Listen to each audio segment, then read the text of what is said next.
വന്യമൃഗശല്യത്തിൽ സർക്കാരിനെതിരെ വിമർശനവുമായി ഓർത്തഡോക്സ് സഭ. വന്യമൃഗശല്യത്തിന്റെ തീവ്രത മനസ്സിലാകണമെങ്കിൽ മന്ത്രിമാർ വനമേഖലകളിൽ വന്ന് താമസിക്കണമെന്ന് ഓർത്തഡോക്സ് സഭ അധ്യക്ഷൻ ബസേലിയോസ് മാർത്തോമ മാത്യൂസ് തൃതീയൻ കാതോലിക്ക ബാവ പറഞ്ഞു. തിരുവനന്തപുരം നഗരത്തിൽ വന്യമൃഗങ്ങൾ എത്താത്തതിനാലാണ് ഗൌരവം മനസ്സിലാകാത്തത് എന്ന് കാതോലിക്ക ബാവ വിമർശിച്ചു. വന്യജീവി ശല്യമുള്ളതിനാൽ മലയോര മേഖലയിലെ യുവതീ യുവാക്കളുടെ വിവാഹാലോചനകൾ പോലും മുടങ്ങുന്നതായി തുമ്പമൺ ഭദ്രാസനാധിപൻ ഡോക്ടർ എബ്രഹാം മാർ സെറാഫീം മെത്രോപൊലിത്തയും പറഞ്ഞു.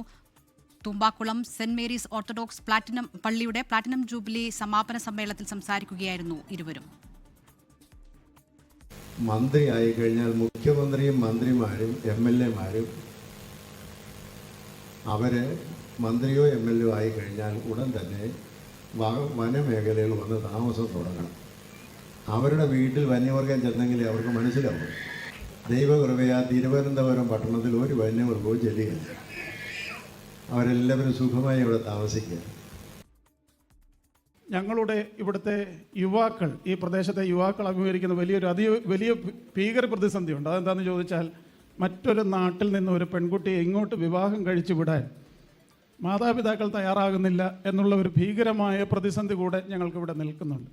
അതുകൊണ്ട് ഈ 50 വർഷം കൊണ്ട് നമ്മൾ പണിതുയർത്തിയ, വെട്ടി തെളിച്ച് റെഡിയാക്കിയ ഈ പ്രദേശം ഇനി വനമായി പോകുമോ എന്നൊരു ഭയമാണ് പങ്കുവെക്കുന്നത്.